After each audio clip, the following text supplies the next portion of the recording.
Thank you very much for having me here in this prestigious event. I am in an ambiguity which maybe makes it easier for me to express my thoughts and my challenge for these distinguished people who are here. But maybe even can make it worse for me, because I am between the academician and the politician. And when you are in the midst, you cannot be easily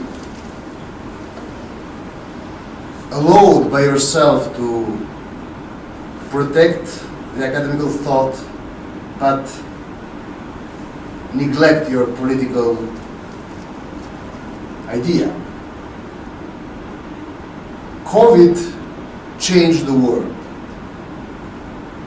This is what we are hearing now from 2 years, every day, every day, every day. But I am asking myself, and maybe asking anybody, but isn't that the thing that we always say for anything that challenges our life? Is it indeed the step that we do every day when we go out or out home? Because we need change.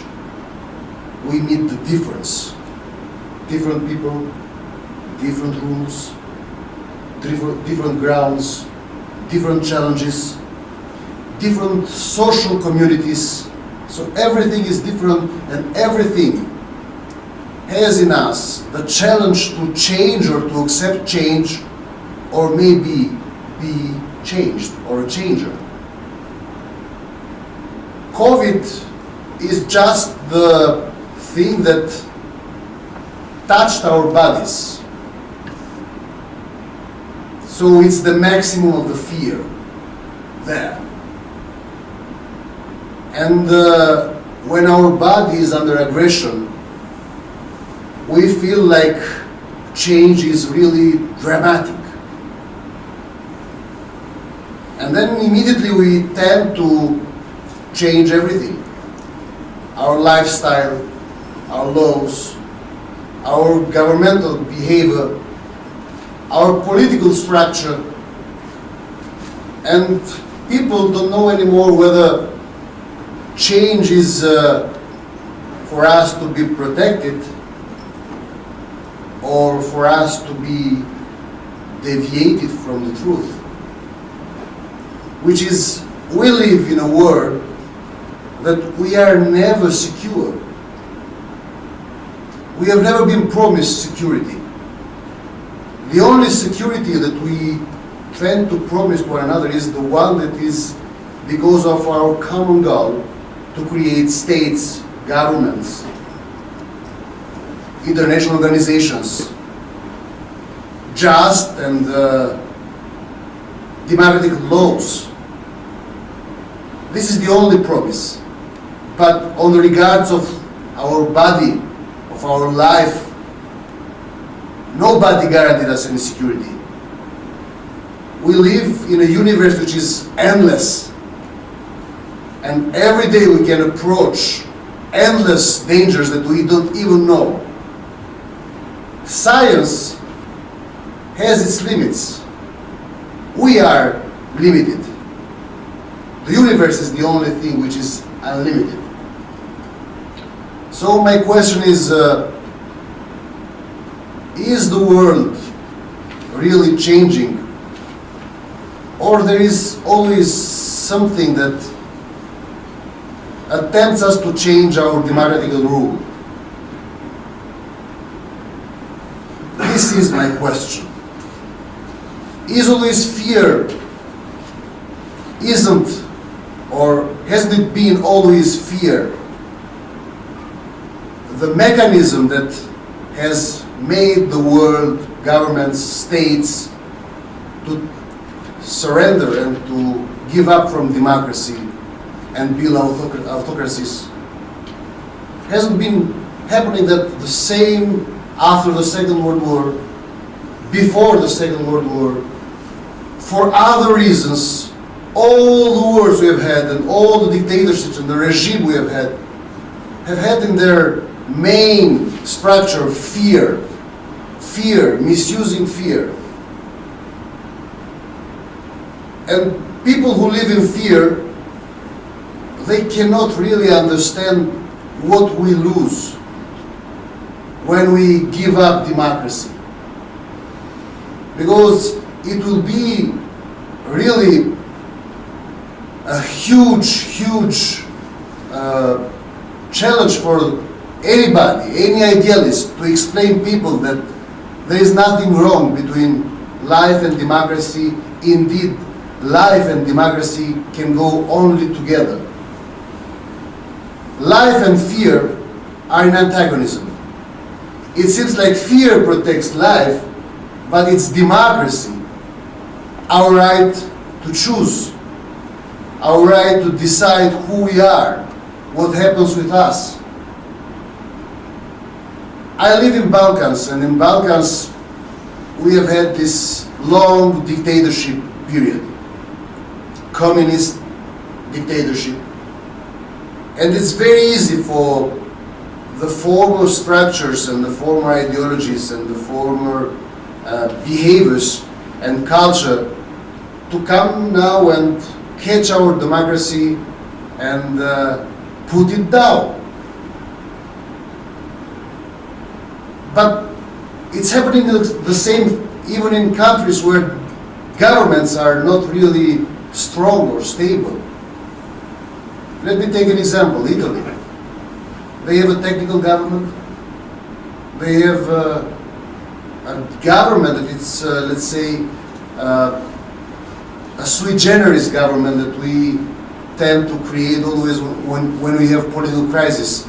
So we do not let democracy to choose, but we decide people to choose. So always the minorities decide that who will be the governing force and strength that will decide for us and will make decisions for us. And they have the most severe rules for the COVID. Look at Greece. You have a weak government and they have the most severe rules. But more democratic countries with strong governments, politically elected governments, they are, let's say, more liberal. Look at UK. UK is more liberal in that direction.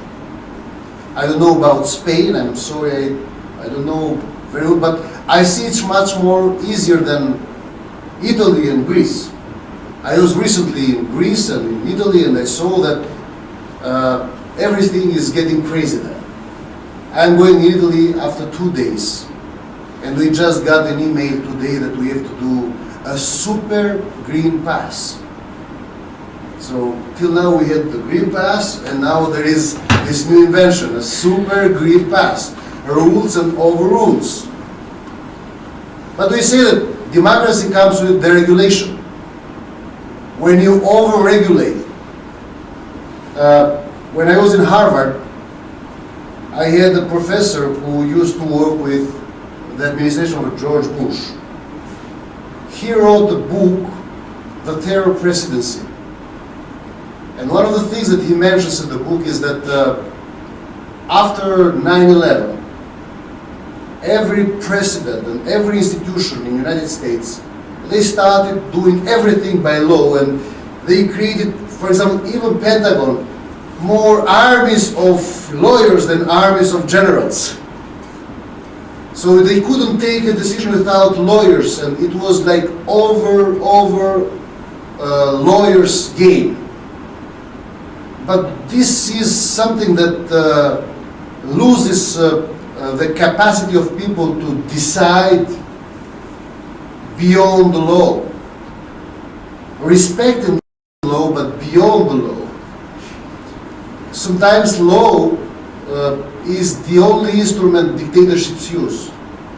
But even when you make democracy weak or when you want to weaken the democracy, Laws are the instrument.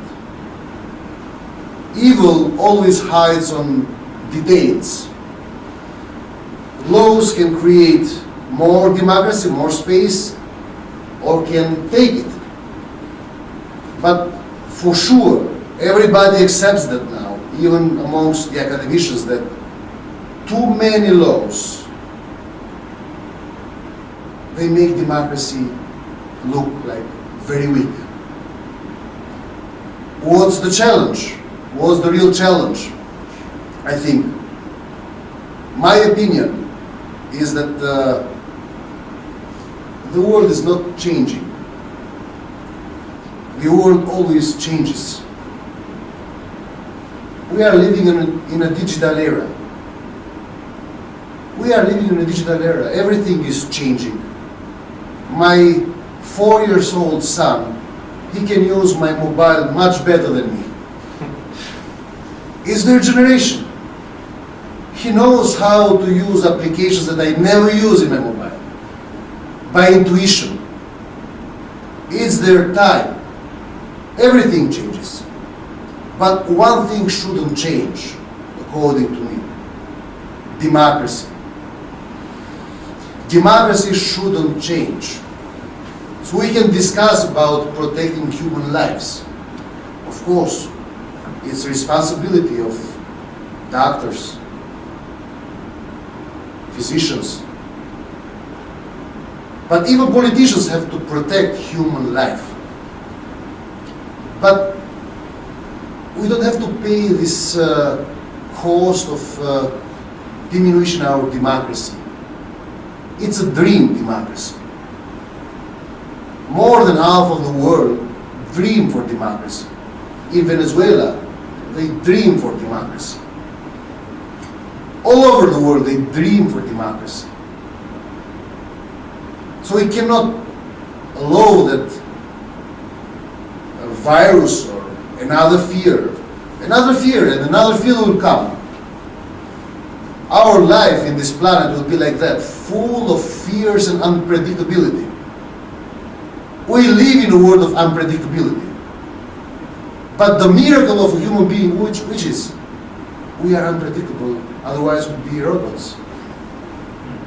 So we have to harmonize ourselves with the unpredictability of the world. And we have to build up on protecting all of us, democracy and human life together. Not one against the other.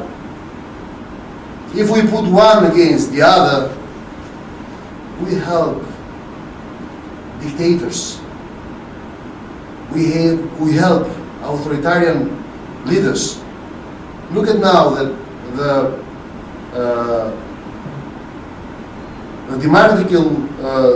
democracy all over the world is in danger. Now you have elections being frauded all over the world. You have dictators rising all over the world. You have governments which tend to keep controlling and more control over the societies so they can win next elections. And they are misusing these COVID rules to win the next elections. I can tell you, in my country, we have a government that they win the election, they just won the election, but they win and they will win again if we'll change our democratical lifestyle for security. Because they misuse our data, they misuse our fear, they misuse our, let's say, giving up of democracy, of human dignity. Fear against human dignity is one of the things that they misuse. Yes, the obligatory vaccination is a huge debate. But on the other hand, I believe that this created this rebellion against science. For the first time in the world, we have these conspiracy theories and this rebellion against science. I am pro-science. I would never dare to say science is bad or science is creating that or that. No, science is good and is very valuable for the humanity. We need science. But we create adversity between people and science when we misuse fear. So we have to find a way that people understand that the importance of science protecting their life and not perceive it as a weapon of politicians to kill our democracy and human dignity. How can we do that? I don't know yet. It's a debate that we have to do it, but we have not to change our lifestyle. We have to change our debate. This is what I think. We have to change our debate. So how can we make it easier for people to understand that science is not a weapon of politicians to kill our democracy and human dignity? This would be the best debate. If we let it like that, just people let them understand it or not, they don't understand what is vaccination. If some crazy people would go there and say, oh, they are putting a chip on your blood, they are controlling you with 5G, they'll control you with remote controls and all these things, people would believe that.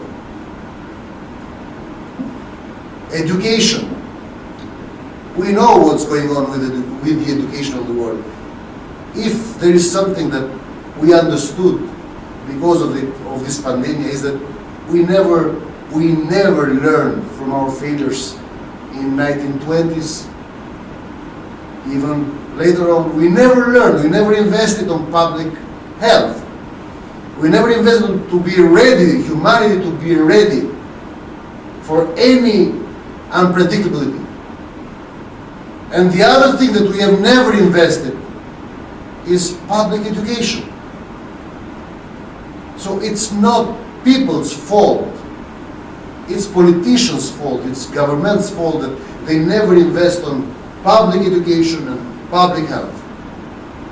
So fear immediately catches ignorance. Can I say that? Is it allowed to say that? There is a lot of ignorance around. And amongst ignorant it's very easy. Or it's a trigger that can be pulled very easily. Fear and anger and rebellion against science.